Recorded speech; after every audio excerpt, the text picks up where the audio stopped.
Okay, and welcome back to Rusty's Rustic Pantry.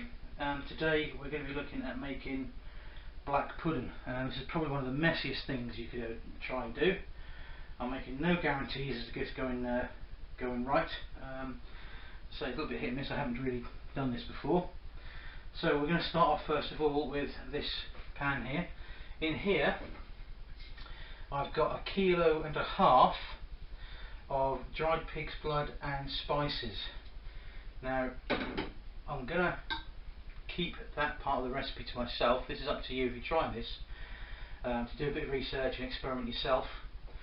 But there's some sage, there's some onion, obviously the dried pig's blood, because you can't actually buy pig's blood in the UK unless you slaughter your own pigs.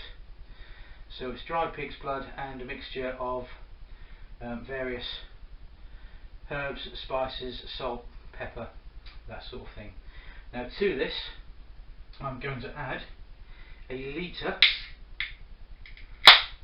of stout.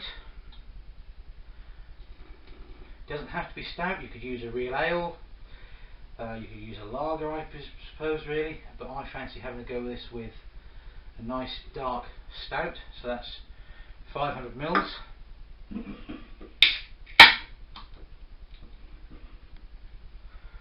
Another 500 going in.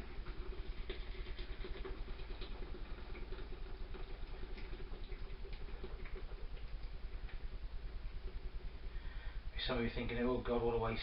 But I assure you, when it comes together, hopefully this will be absolutely amazing. And to that I'm going to add a litre of water. Now that needs to be mixed really, really thoroughly. It smells wonderful. Don't know whether we'll need to add any more water to this. We'll see how we go once we've mixed through, see how thick it is. There's quite a lot of powdered ingredients, dry ingredients in there to get mixed through. I think that's going to need some more water in there. Yeah. So I'm going to put at least another 1/2 litre of water in.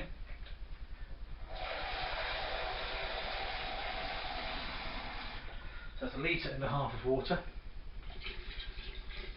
and 1 litre of stout. That's still very, very thick.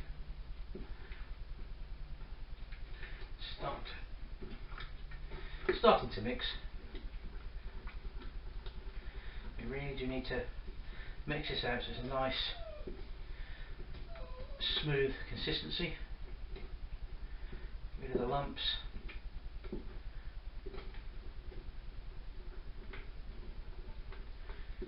That's now getting there actually.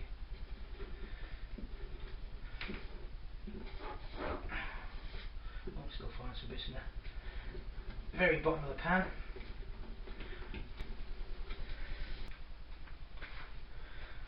Right, typical technology breakdown there. We had a battery go on us, so I'll teach you to check next time. Basically, while the camera's been down and recharging, what I've done is add in some extra water. In total we put in 2.5 litres of water to 1 litre of stout. You can probably see the consistency there with a bit of luck. It's quite thick, and it's been left for half an hour to all marry together. Now to that I'm going to add 600 grams of pork back fat that I have blanched for about 15 minutes. That all goes in. Obviously it's been rinsed and left to cool. I'm also going to add 500 grams of oats. They've been soaked overnight. They're going to go in. And last of all, I've got 500 grams of barley that's been boiled for about 40 minutes, and again all drained and rinsed to get rid of most of the starch. And this all goes in like so. Brilliant. Now then, that needs a thorough mixing. I'm just going to take a bit, so it's going to get really thick now.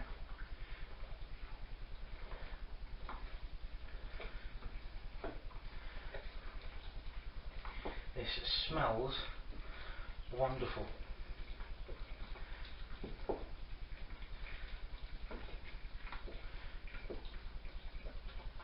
Give it a good stir.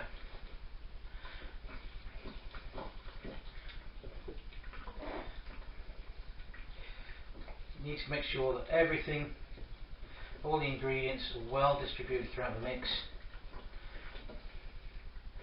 because shortly we're going to be stuffing the cases with this.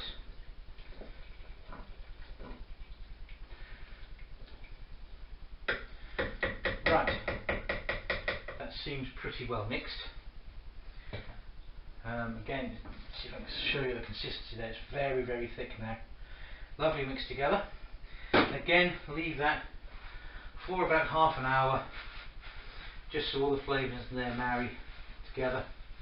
Everything gets well soaked and distributed. And we'll come back in half an hour and we'll see about getting these into the casings. Right, this is where we have the greatest potential for things to go messy, loading up the casings.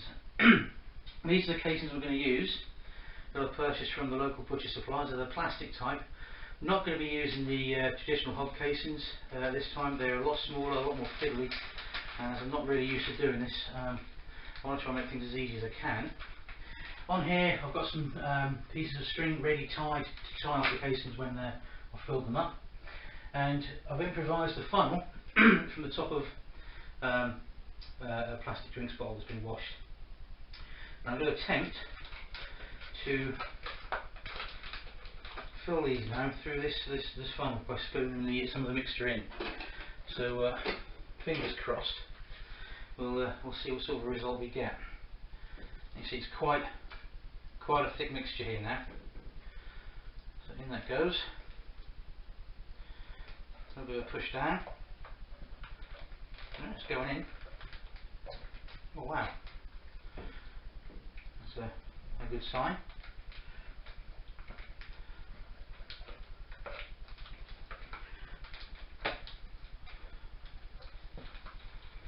It's all going way down to it's going down to the bottom of the casing there.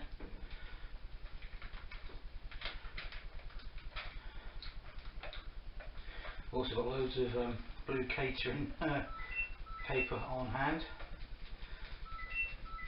And wouldn't you know it, somebody tries to phone me at this particular time, and I'll just have to wait. I'll get this one filled up as soon as I can and tied off.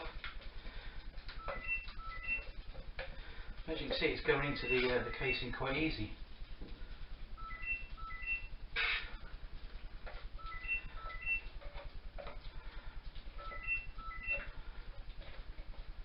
I'm hoping I'll get fed up with the phone very soon. Probably one of those PPI marketing people again. There we go, give him that.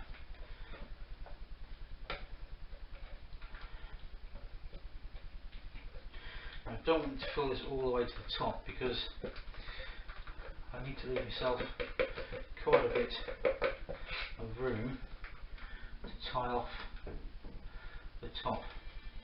So I'll have one more.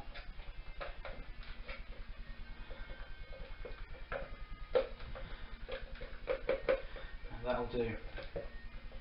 For that one, leave that there, and I'll tie this off. That can just sit on top of the mix. And as we've already got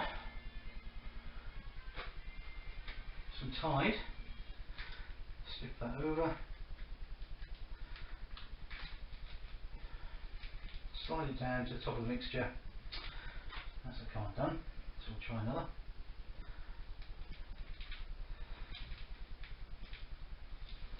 Just pull it tight. There. Wrap it round the other way. Tie it with a double knot. there we go, and that is our first black pudding stuffed, and that will go into be boiled in a little while, and I'll show you that process in a bit once I've filled up the other cases. Okay, we'll be back in a couple of minutes. Best to go and see who was phoning me.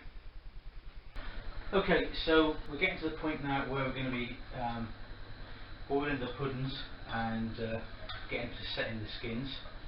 You can see here I've got 6 puddings that I've made. The casing's been filled. They're going to be boiled slightly in a bit. I'll show you them in a little while. But we had some excess pudding mixture that we couldn't actually put into skins, so I'm actually going to make a blood cake with this. So we've got a loaf tin filled up with the remainder of our mixture, and on that I'm going to put lightly oiled tin foil just over the top and seal it off. Now this needs to go in an oven in a bain-marie, and I'm going to put this in at gas mark 3 for about an hour and a half to 2 hours. I think 2 hours is probably going to be the time we're going to be looking at, in all honesty. I'm just going to cloth wipe that again. So, baking tray, put that inside, and to this I'm going to add some boiling water. Just down the side and over the top a little bit.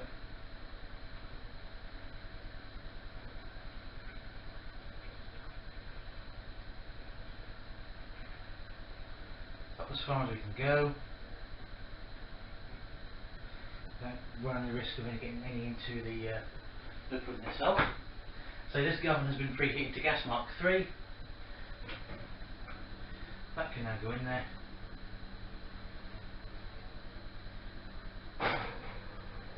Make it lovely. I'll leave it now in there, set the timer for 2 hours. There we go, brilliant, spot on. Now then, the water here I've had heating up, and this is what's going to be boiling or poaching our puddings to start with. Still go ahead and see now. Now the temperature of the water, you do not want it to boil. You want it between 75 and 85 degrees C. Now that has just come up to 80 degrees by my thermometer there. So I'm going to put in one of the longer puddings that we've got here, crossways. Now what I've done with these puddings is I've actually tied them all off, trimmed them up, and left them with very long strings, so it's going to be easy to lift them out from the boiling water. So that just goes in like so, and it's just covered. And I might be able to fit in one of the shorter ones beside it to one side. Let's have a look. Yep, that'll go in there. Wonderful. So we've got 2 puddings cooking in there, and I'm going to leave them in there for 45 minutes. I'll set a timer in the other room, but while they're there I'll leave the thermometer in there just so I can keep an eye on the temperature of the water. So that's our first 2 in out of the 6. And we're looking to 45 minutes to an hour to poach them off, and hopefully we'll come back in a bit. And what I'll do is I'll probably poach the rest off and then show you the results with the blood cake and the puddings once we've actually got to the end and managed to poach everything off and get them all cooked and set. So we'll see you in a little while. And there we go. So we're about 20 minutes into this this simmer of these puddings, and we're maintaining roughly 85 degrees C. I've got the pan there on the 2 back burners. Both burners are on, probably about quarter power each, and it seems to be maintaining a decent heat. So we'll give it the full at least 45 minutes to see if they're firmed up, and we'll come back to them in a little while, say when 45 minutes is gone, and hopefully they might be cooked through. Right, things have gone on a little bit longer than anticipated, as expected today. I mean, let's face it, if it couldn't go wrong, it has done wrong today with battery failures and bits and pieces. But I've got 4 black puddings here that are cooked and cooled, and just to show you the blood cake, which I've had a quick taste of. Now this was done in the bain-marie for 2 hours. Not in a, as you can see, not in a case or anything, just simply in a loaf tin. And this is of slicing quality. And there is basically the black pudding you have in here. Now that can be grilled or fried, but also because this has been done, it can be eaten as it is. And I'll tell you now, it is absolutely gorgeous. It really is. I'm totally impressed. I'm surprised myself, to be honest. The stamping you can really taste coming through. Absolutely fantastic. If you want to have a go at this, get in touch with me on YouTube. I can give you some advice about the seasonings and the blood.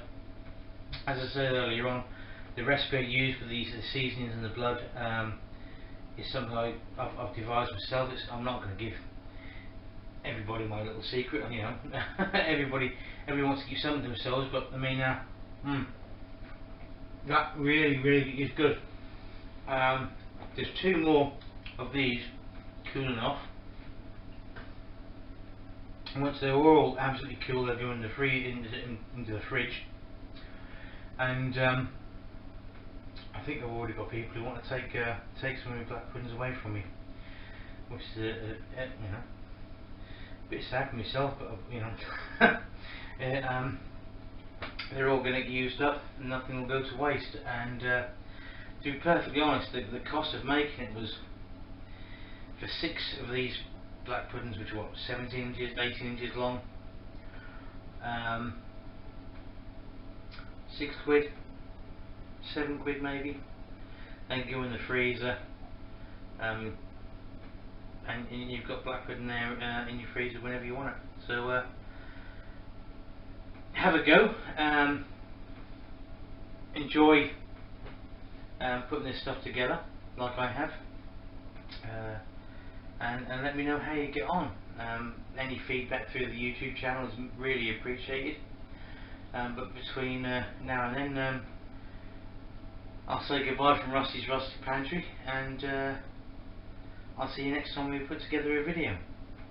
Thanks very much indeed for listening and watching. Take care.